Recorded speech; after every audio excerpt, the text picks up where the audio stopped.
আসসালামু আলাইকুম। সবাইকে স্বাগত জানাচ্ছি। আমি নাসরুল হাসান তন্ময়। শুরুতে বিআরবি কেবল সংবাদ শিরোনাম। বাংলাদেশের সর্বশেষ গুরুত্বপূর্ণ আপডেট সংবাদে আপনাকে স্বাগত। শুরুতেই সংবাদ শিরোনাম, পরে বিস্তারিত। প্রথমে জানাবো, ভোটকেন্দ্রে কালো টাকার খেলা খেলতে দেব না বলছেন জামাতের আমির। সুষ্ঠু নির্বাচনের দাবি তুলে কড়া হুঁশিয়ারি উচ্চারণ করেছেন বাংলাদেশ জামাত ইসলামের আমির ডক্টর শফিকুর রহমান। তিনি বলেছেন, ভোটকেন্দ্রে কোনো কালো টাকার খেলা খেলতে দেওয়া হবে না। আজ রংপুর জেলা স্কুল মাঠে জামাতের বিভাগীয় সমাবেশে প্রধান অতিথির বক্তব্যে তিনি এসব কথা বলেছেন। বিরুদ্ধে ইসরায়েলের সঙ্গে সৌদির গোপন তৎপরতার তথ্য ফাঁস। ইরান ইসরায়েলের হামলায় নিন্দা জানিয়েছে সৌদি আরব। তবে তথ্য বলছে দেশটি ইরানের বিরুদ্ধে ইসরায়েলের সঙ্গে গোপন তৎপরতা চালিয়ে যাচ্ছে। ইরানের সঙ্গে গোপন তৎপরতা তথ্য প্রকাশ করেছে সংবাদ মাধ্যম ইসরায়েল হাইম। সম্প্রতি জানা যাচ্ছে, ইহুদিবাদী ইসরায়েলকে সরাসরি সহায়তা করেছে সৌদি আরব। তারা ইরান থেকে ইরানের ড্রোন হামলা প্রতিহত করেছে, যা মুসলিম হিসেবে খুবই ঘৃণার কাজ। তবে সৌদি আরব সে বিষয়টি অস্বীকার করেছে, কিন্তু জানা গেছে ঘটনা সত্য। ইহুদিবাদী ইসরায়েলকে যুদ্ধে সরাসরি সহায়তা করেছে সৌদি আরব। জানাবো, ইরানের উপর আবারও যুক্তরাষ্ট্রের আঘাত। ইরানের তেল বাণিজ্যকে লক্ষ্য করে নতুন নিষেধাজ্ঞা আরোপ করেছে মার্কিন যুক্তরাষ্ট্রের সরকার। পারমাণবিক কর্মসূচি এবং মধ্যপ্রাচ্য জুড়ে জঙ্গি গোষ্ঠীগুলোকে অর্থায়নের অভিযোগে ইরানের তেল রপ্তানির উপর নিষেধাজ্ঞা আরোপ করেছে মার্কিন যুক্তরাষ্ট্র। এদিকে ৭০% শুল্ক আরোপের হুমকি ট্রাম্পের। ৫ দিনের আলটিমেটাম দিয়ে কড়া হুঁশিয়ারি দিয়েছেন মার্কিন প্রেসিডেন্ট ডোনাল্ড ট্রাম্প। তিনি জানান, ৯ জুলাইয়ের মধ্যে যুক্তরাষ্ট্রের সঙ্গে বাণিজ্য চুক্তিতে পৌঁছাতে হবে। এই চুক্তি পৌঁছাতে না পারলে সেসব দেশের উপর ৭০% পর্যন্ত শুল্ক আরোপ করা হবে। আজ দ্য নিউ ইয়র্ক টাইমসের এক প্রতিবেদনে বিষয়টি নিশ্চিত করা হয়েছে। এদিকে গাজায় নির্বিচারে ক্ষুধার্ত মানুষের উপর গুলি, ঠিকাদারের চাঞ্চল্যকর তথ্য। গাজায় নির্বিচারে ত্রাণ প্রত্যাশীদের গুলি করছে ইহুদিবাদী ইসরায়েল ও যুক্তরাষ্ট্র সমর্থিত ত্রাণ বিতরণ কেন্দ্রের কর্মীরা। কোনো রকম হুমকি ধামকি না করে হঠাৎ করে তাদের ত্রাণ দেওয়ার কথা বলে ডেকে নিয়ে যায় এবং সেখানে তাদের উপর নির্বিচারে গুলি করে হত্যা করছে ইহুদিবাদীরা। ভোটকেন্দ্রে কালো টাকার খেলা খেলতে দেব না বলছেন জামাতের আমির। সুষ্ঠু নির্বাচনের দাবি তুলে কড়া হুঁশিয়ারি উচ্চারণ করেছেন বাংলাদেশ জামাত ইসলামের আমির ডক্টর শফিকুর রহমান। তিনি বলেছেন, ভোটকেন্দ্রে কোনো কালো টাকার খেলা খেলতে দেওয়া হবে না। আজ রংপুর জেলা স্কুল মাঠে জামাতের বিভাগীয় সমাবেশে প্রধান অতিথির বক্তব্যে তিনি এসব কথা বলেছেন।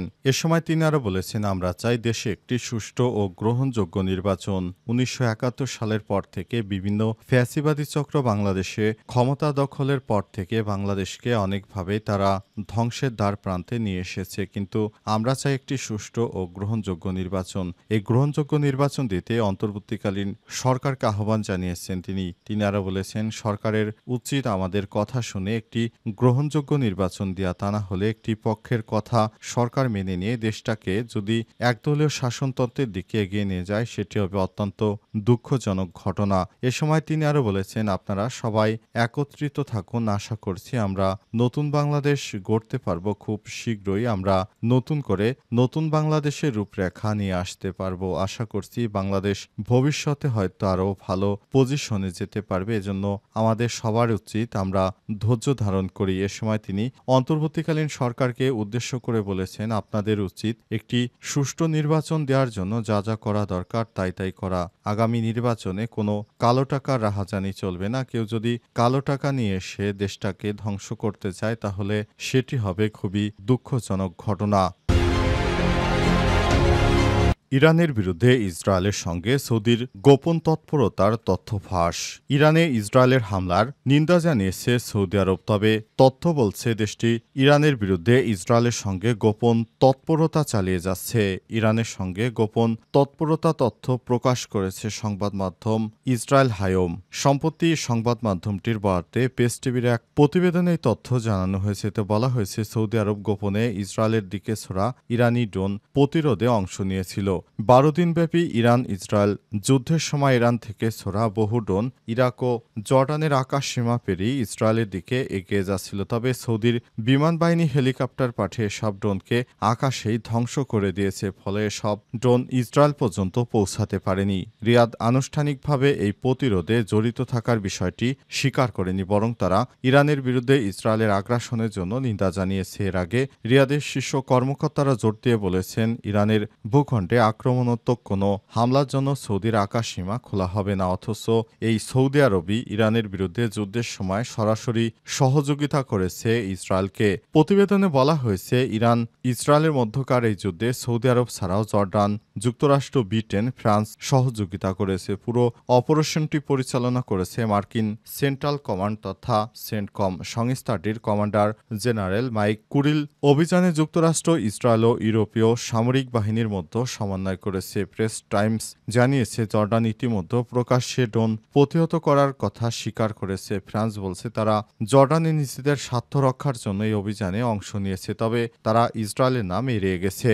আজ কতটা নেমক হারাম এই মুসলিম রাষ্ট্রগুলো, যারা ইহুদিবাদী ইসরায়েলের পক্ষ নিয়ে মুসলিম দেশে হামলায় সহায়তা করেছে।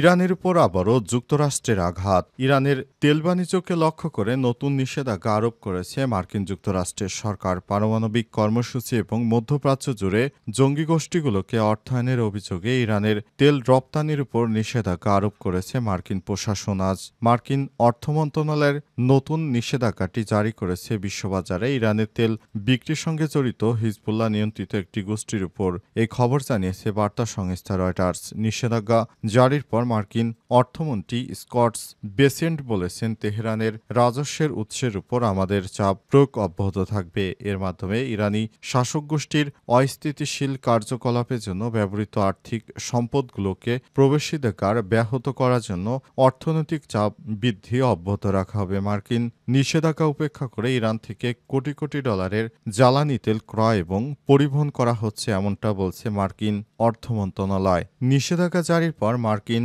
অর্থমন্ত্রী স্কট বেসেন্ট বলেছেন, তেহরানের রাজস্বের উৎসের উপর আমাদের চাপ প্রয়োগ অব্যাহত থাকবে। এর মাধ্যমে ইরানি শাসক গোষ্ঠীকে আমরা আরও শিক্ষা দিব। মার্কিন সরকার আরও বলেছে, এই সঙ্গে জড়িত আছে ইরাকি ব্রিটিশ ব্যবসায়ী সালিম আহমেদ সাইদ পরিচালিত একাধিক প্রতিষ্ঠানের একটি চক্র।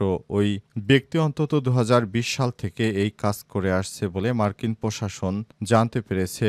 অর্থমন্ত্রীর কার্যালয় থেকে আরও বলা হয়েছে, সাইদের প্রতিষ্ঠান ও পরিবহন ব্যবস্থার মাধ্যমে ইরানের তেল ইরাকের তেলের সঙ্গে মেশানো হয়। ভুয়া নথি ব্যবহার করে এগুলো ইরাকের তেল হিসেবে ইরাক বা সংযুক্ত আরব আমিরাতের মাধ্যমে পশ্চিমা বিভিন্ন দেশের কাছে বিক্রি করা হয়। সেগুলো এখন বন্ধ করে দিতে চলেছে যুক্তরাষ্ট্রের প্রেসিডেন্ট ডোনাল্ড ট্রাম্প। 70% শুল্ক আরোপের হুমকি ট্রাম্পের। 5 দিনের আলটিমেটাম দিয়ে কড়া হুঁশিয়ারি দিয়েছে মার্কিন প্রেসিডেন্ট ডোনাল্ড ট্রাম্প। তিনি জানান, 9 জুলাইয়ের মধ্যে যুক্তরাষ্ট্রের সঙ্গে বাণিজ্য চুক্তিতে পৌঁছাতে হবে। চুক্তিতে পৌঁছাতে না পারলে সেসব দেশের উপর 70% পর্যন্ত শুল্ক আরোপ করা হবে। আজ দ্য ইকোনমিক টাইমসের এক প্রতিবেদনে এই তথ্য জানানো হয়েছে। প্রতিবেদনে বলা হয়েছে, যুক্তরাষ্ট্রের বাণিজ্য অংশীদারদের উদ্দেশ্যে কড়া বার্তা দিয়েছে ট্রাম্প। তিনি ঘোষণা করেছেন, 9 জুলাইয়ের মধ্যে নতুন বাণিজ্য চুক্তি চূড়ান্ত না হলে 1 আগস্ট থেকে 70% পর্যন্ত শুল্ক আরোপ করা হবে। ট্রাম্প আরও বলেছেন, আমরা আগামীকাল থেকেই 10 থেকে 12টি দেশের কাছে চিঠি পাঠাতে শুরু করব। এই চিঠিতে নতুন শুল্কের কথা জানানো হবে। এটি 10 থেকে 70% পর্যন্ত হতে পারে। ট্রাম্প আরও জানান, তিনি দ্বিপক্ষীয় চুক্তির প্রাধান্য দেন এবং বহুপাক্ষিক আলোচনায় সময় ক্ষেপণ হয় তিনি সরাসরি শুল্ক আরোপের পথে হাঁটছেন। তিনি আরও বলেন, আমরা কিছু চুক্তি করেছি, তবে আমি মনে করি যে তাদের কত শতাংশ শুল্ক দিতে হবে তা চিঠি পাঠিয়ে জানিয়ে দিবেন। তিনি সেটাই সবথেকে ভালো হবে বলে মনে করছেন যুক্তরাষ্ট্রের প্রেসিডেন্ট ডোনাল্ড ট্রাম্প। নতুন করে সব চুক্তির ফলে বিভিন্ন দেশ বাণিজ্যিকভাবে সমস্যার মধ্যে পড়বে, কারণ যুক্তরাষ্ট্রের সঙ্গে বাণিজ্য খারাপ হলে কোনো রাষ্ট্রই ভালো অবস্থানে যেতে পারে না। সব সময় মার্কিন যুক্তরাষ্ট্রের সঙ্গে খুব খারাপ সম্পর্ক থাকার ফলে অনেক দেশেরই অর্থনীতি এখন ভঙ্গুরে পরিণত হয়েছে।